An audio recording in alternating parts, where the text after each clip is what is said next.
Good afternoon, Your Excellencies, distinguished guests, ladies and gentlemen. In the sprawling business landscape of magnets, few figures are as distinctive and intriguing as the guests we have the pleasure of hearing from here today.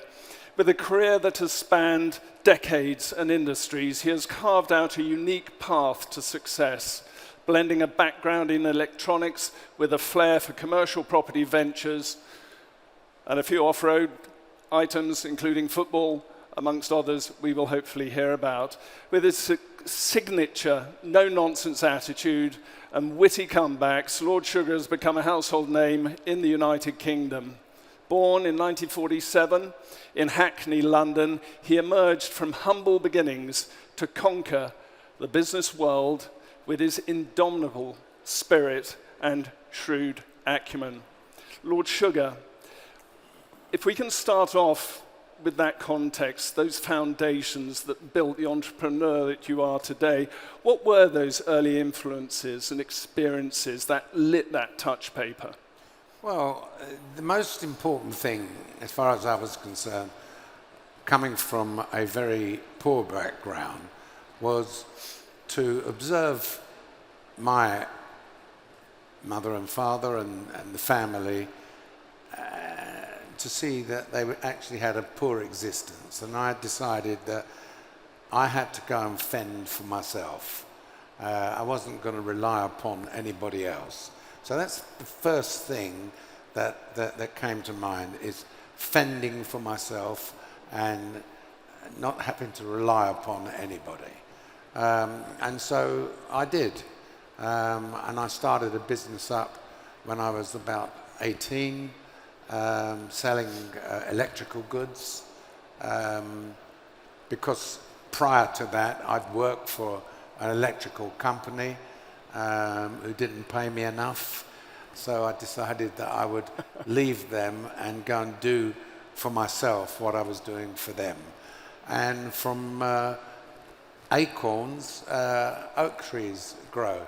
So that electronics stuff started to build from there. I could take you through it more, but it's let me know what you want to know. Yeah, absolutely. I think what would be interesting is we're in Saudi, has a very youthful population. I understand over 75% are below 30. For the young men and ladies in the audience, just an idea of the challenges and how you climbed those mountains. Well, I think the thing is that you need to, how can I put it, be expert in some subject. So, for example, you can't just spring out of bed one morning and say, I'm going to start an airline or something like that. You need to work in an organization or in a company somewhere where you've amassed some experience, and then take the next leap of being self-sufficient and go and do it for yourself. That would be my tip. Is there such a thing as a bottle of entrepreneur juice that you can go and buy in the supermarket? No. It's entrepreneur stuff. It starts in here. You've either got it or you haven't got it. Now, if you put me in a room with a piano teacher and sit me down, I guess after about 6 months, I might be able to play a rendition of something. Would I ever become a concert pianist? No, because there is a talent there. And it's the same thing about entrepreneurship. You either got it or you haven't. And it's that desire and hunger that you can feel. And it was that interest in electronics and the opportunity you saw in that market space. What gave you your product initially that edge? What was it that you saw there? Well, basically, you take a look at what is selling very, very well in the market, what is fashionable at the time. And I noticed products that were fashionable at the time and observed them, tore them apart, took them apart, and looked inside them and thought, well, look, these things don't look like they're worth the amount of money being sold at the moment. I can make them much cheaper, and I did. And I made stuff that for the average man in the street, or the truck driver and his wife, and I won't say it was poor quality. It wasn't poor quality. It was just that we made volume and was able to capture the market. And you saw that efficiency in design, which other people clearly didn't, or Yeah. they were just too complacent in their market. Yeah, I mean, a production line is efficient if you make a volume of product. You can't start making things.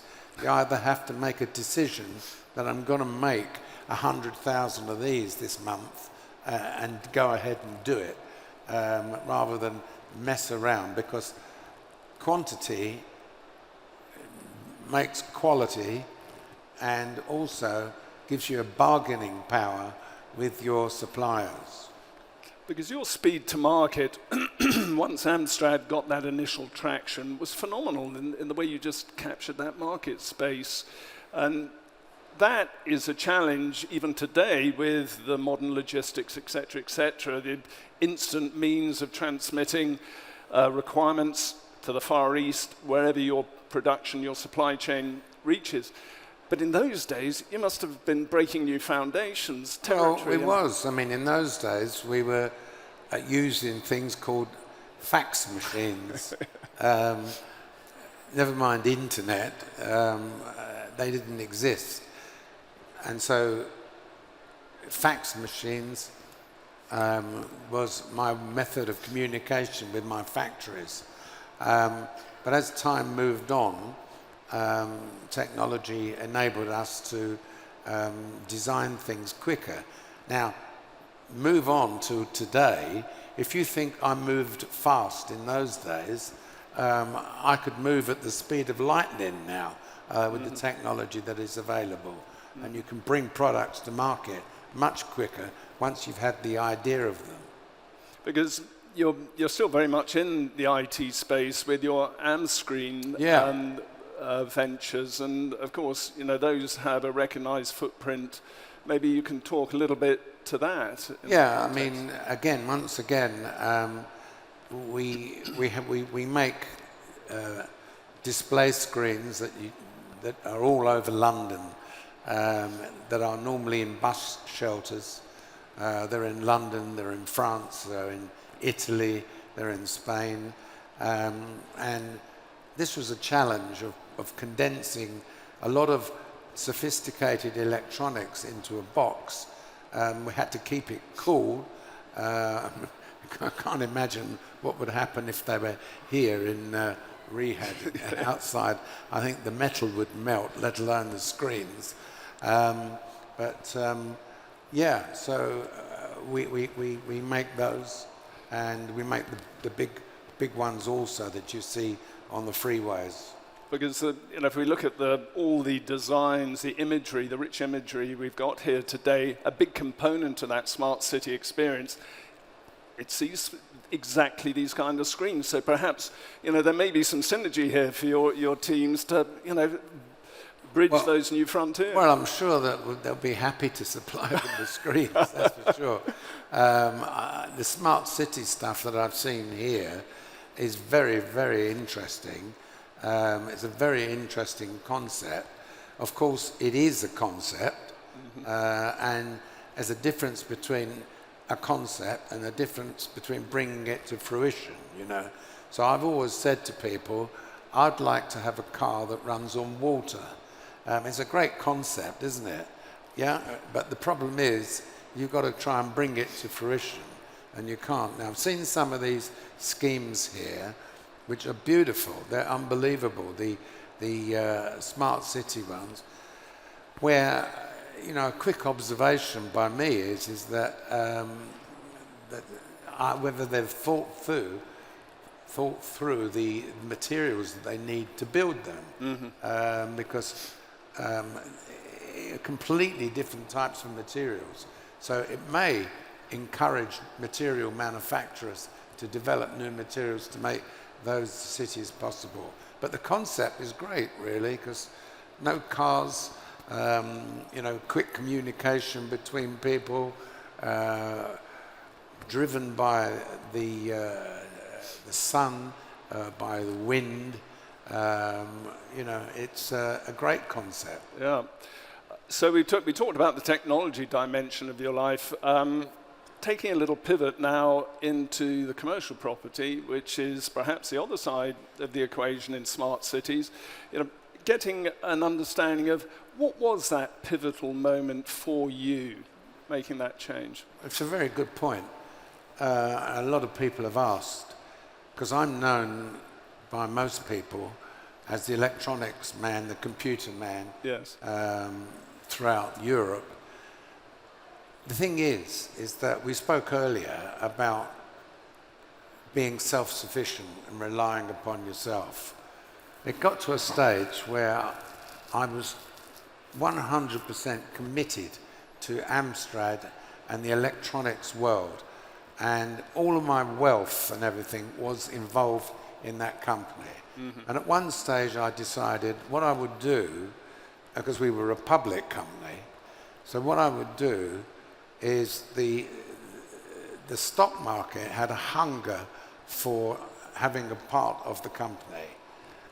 So I sold some shares into the market and decided that I would then place that money into something which, as far as I was concerned, was safe. So it allowed me to gamble in electronics, carry on gambling with new products, new ideas, and if they worked, they worked. If they didn't work, they didn't work, but it doesn't matter. But at least parked over there is, I would say, a nest egg. But once again, from acorns,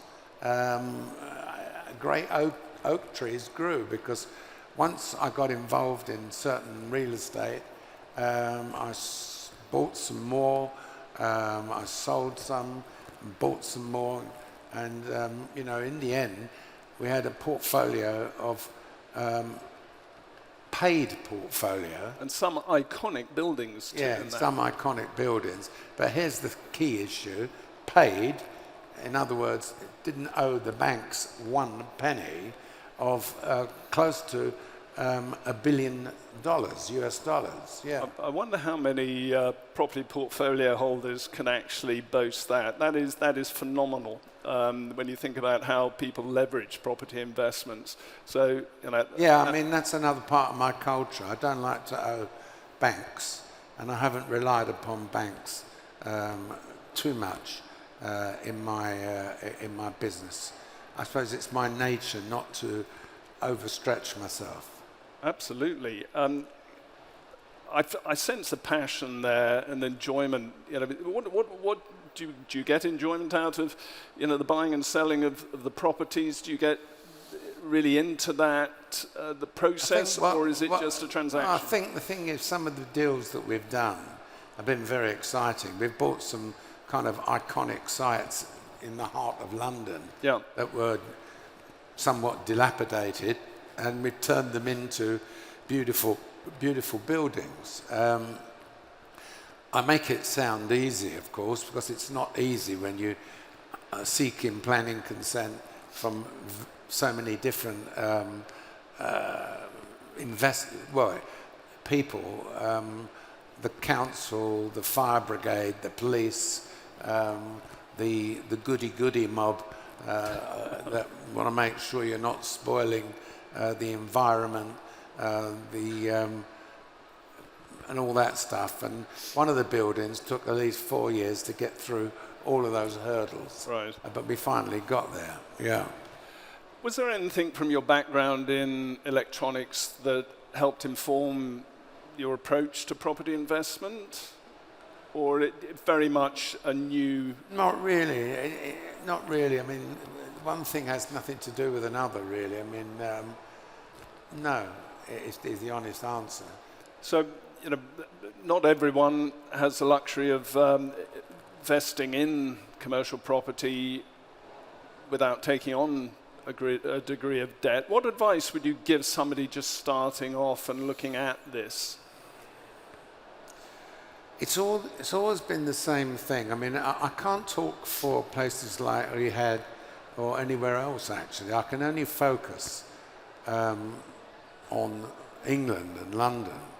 I made a decision not to try and replicate in real estate what we've done in London than in other countries like France, Spain, Italy, and all that. In fact, I'll go as far as to say I did put my feet in the water once in Spain, and they got sunburned. They really did. It wasn't a good experience. So it's to do with the climate, really. I don't mean the physical climate, I mean the climate of the market. To take on debt, you have to be, in this day and age, with interest rates rising as they have done, from virtually 0 to now 5 or 6%, you have to be very, very confident in what you're buying, that item has going to maintain its value, or it's going to give you a great return as far as rental income is concerned.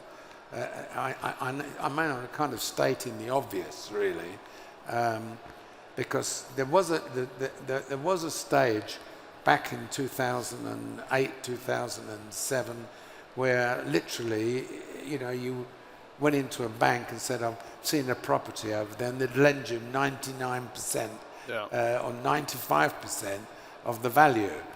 Very, very dangerous stuff.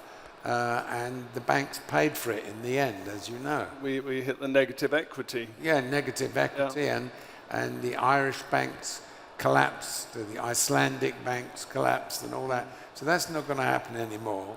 They learnt their lesson. And so they're not going to lend any money to anybody unless A, the proposition is very, very well thought out, and B, whether they can get their money back if something goes wrong. And that normally equates to they might lend, if you're lucky, up to 60% of the value if you get a professional valuation from a third party. And I'm not talking about your uncle or your auntie, I'm talking about a proper third party, respected real estate agent, if such a thing exists, of course. Yeah, and we live in an increasingly officious world of KYC, know your customer, regulations coming in. Have you seen this significantly impacting the way you can transact? Oh, yeah. I mean, it's like I don't know if you've heard the Grand National. It's a famous horse race in London. Of course, yeah. Correct me if I'm wrong. Is it the one where they jump over hurdles? It is, yes. It's a big jump, steeplechase. Okay. Aintree. So that's my best synergy, is that dealing with all this new kind of rules and regulations was like jumping over hurdles, particularly in the electronics industry. I mean, they went mad at one stage where you couldn't produce anything unless you went through about 5 or 6 different agencies to make sure that it was approved. Now, as far as buildings are concerned, as you know, there are building regulations, there's safety regulations, now there's electric conserving regulations.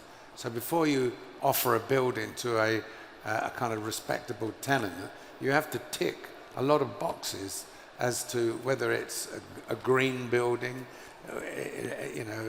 energy efficient, and all that type of stuff. Needs its own sort of environmental passport almost. Yeah, it does. And of course, to convert some of the older buildings in a refurbishment to change it to one of those buildings that complies to all this it can be costly sometimes, so costly that you may decide to tear it down and start from scratch. Yeah, I can absolutely see that. So we talked about your technology interests, we talked about the commercial property, but many here, we've got a lot of football fans in the audience, I know, and we've, the great Tottenham Hotspur. Yeah. Dare I venture there, because there were some hard times there. But there was a few hard times. Yeah, it wasn't a happy journey, but I owned the club for 10 years, threw everything into it that I could to try and,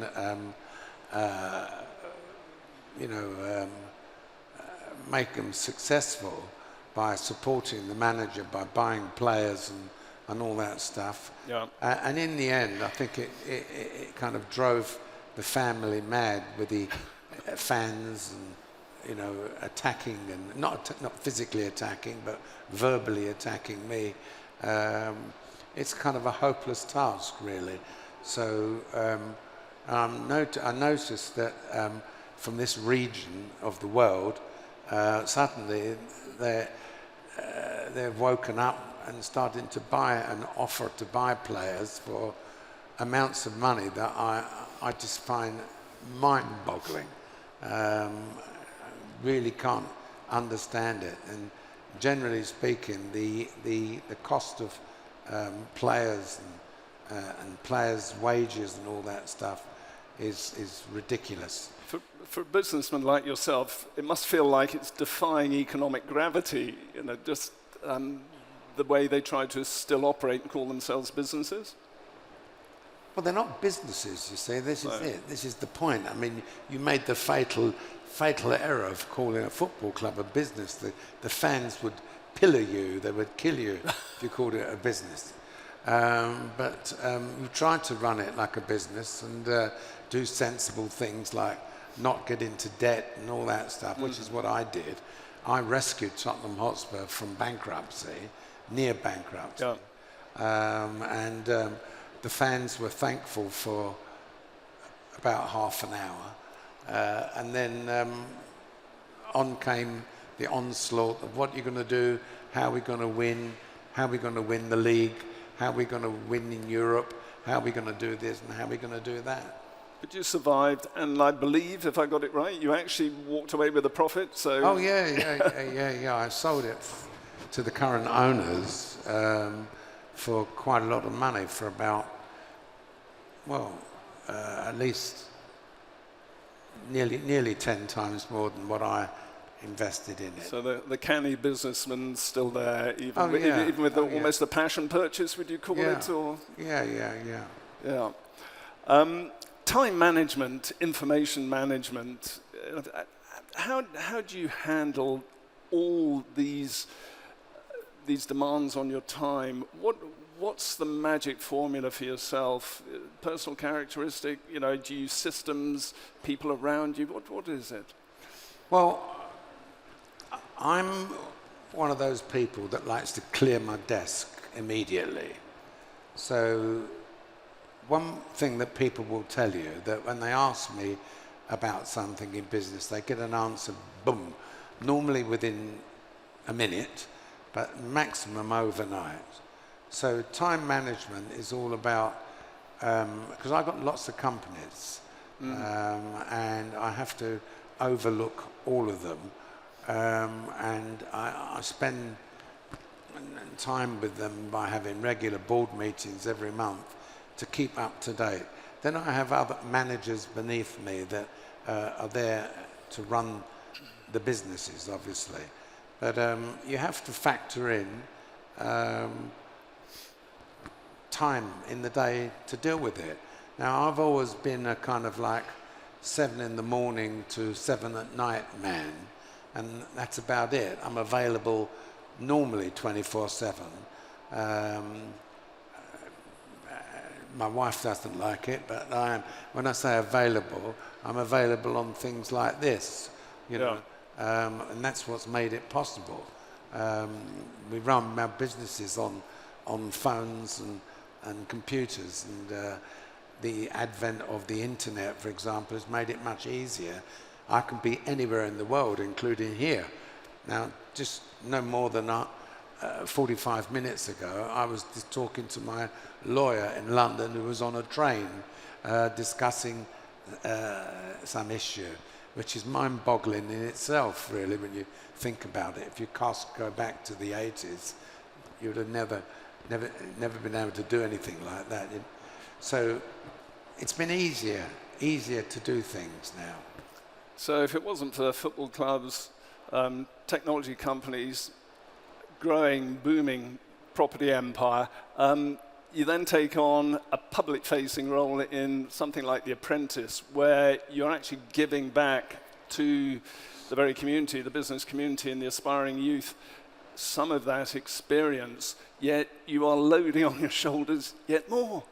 How do you deal with these? Because you stay close to many of the successful participants of The Apprentice. Yeah. And you're now in anything from makeup through to all kinds of... Yeah, well, I mean, I just enjoy it, really. And they're young people, and I love encouraging young people.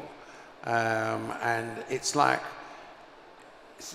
a winner of The Apprentice. It's like I'm like watching them, and it's like me starting all over again. And I always tell them, I'm not going to tell you what to do. I'm going to tell you what not to do, because I've been around for, nearly 60 years in business, and I've done everything, seen everything, been everywhere. I've packed parcels, worked on a production line, loaded lorries, created advertising, made adverts, made products. I've done everything. So I'm giving all these people my years of experience. So first of all, I enjoy it. Let's make that perfectly clear. I've just completed filming the 18th series, 18 years. Yes. And next year we'll do the 19th, and the following year we'll do the 20th, most probably, yeah. Because it did take a meander into that sort of influencer textured world of Big Brother, and you pulled that back, haven't you? Well, I don't think you could compare The Apprentice, the UK version of The Apprentice, with Big Brother. I mean, no, it's completely different. It's a business program. It's a business program that is entertaining also, and I've managed to instill entertainment into a business program. And also a lot of young people have learned from it. And I can't tell you the amount of youngsters that tell me that they've watched it ever since they were that high. Consider, we just did the 18th series. Yep. So a youngster of 10 years old is now 28 and has grown up watching this program all the way through. So yeah, it serves the purpose also. That must be a fantastic feeling of legacy there, in the sense that you have touched so many youngsters, the potential and the youth of the United Kingdom. Because one of the challenges is keeping current with all of this stuff. And we touched on time management, and you communicated your discipline in doing that. But how on earth? Because a lot of this is moving at pace. Well, I think we pride ourselves on The Apprentice and making sure that the tasks themselves are up to date. Yeah. We've done virtual reality, we've done construction of buildings, for example, virtually construction of buildings. We've flown to space. So, it's just not old-fashioned fuddy-duddy stuff, or selling a few pies in the market. It's high tech, and when you watch the next series that comes out, which will be out in February of 2024, you'll see there's an amazing episodes in it, with technology. Because I personally, having grown up through the era of your products, I look back on some of them and I think I see them here today. I got Mr. Jobs' iPad with a pen. But Amstrad was there at the beginning of the 90s with their pen pad, and there are other products, including... I'm glad you're saying that, because not many other people do. I mean, they,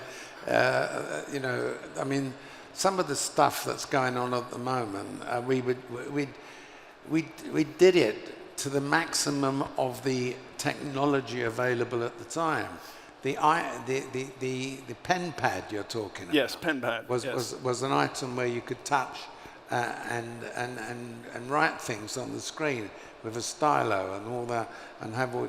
Yeah, that was back in 1991, I think. 92, it was. yes. Yeah, 92. Yeah. I mean, and then you see Apple bringing out the same bloody thing, and everybody rushing to the stores to buy it.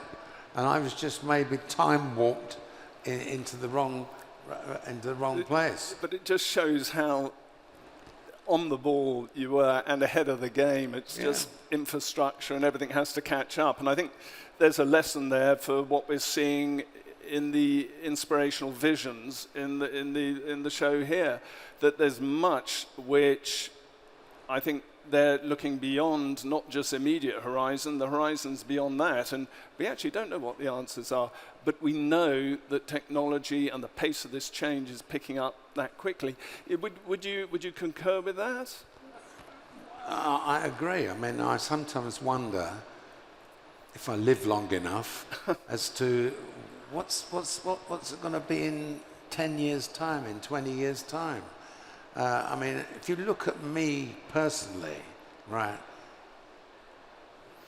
when I was a kid, about the age of 10, there was a program on TV, puppets, and there was a part of the puppetry was a car running around, pink Rolls Royce with a phone in it and all that stuff. Do you remember that one? Yeah, Penelope Pitstop. Yeah, that's it. You got it.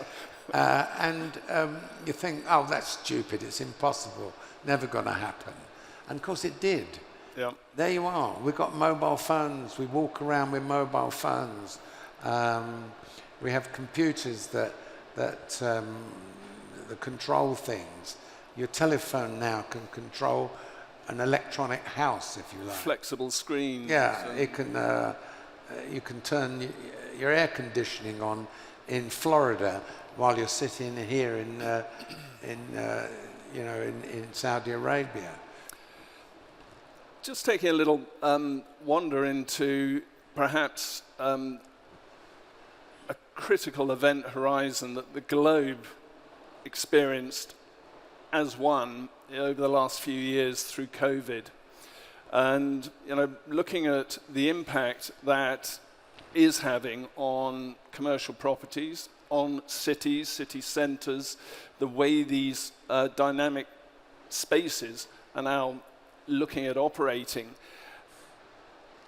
that has transformed that commercial investment space. Well, has it not? COVID wiped out the real estate market in England, the office market, wiped it out completely. Obviously, when we had to go into lockdown, that's blatantly obvious. People couldn't go in to the office. And then all of a sudden, what has developed is this culture of working from home. Now, you could argue that maybe I was the architect of making that possible with computers, internet, and all that stuff. And now it's got to a stage where we're past COVID and people don't want to work in offices. They don't want to go back and conventionally sit down in an office at 9 o'clock in the morning. They want to work from home. One of the questions that is asked, first of all, in some of my companies is, how many days can I work from home? I said, well, none, actually. You've got to come into the office and work like a normal person. Now, my argument is that how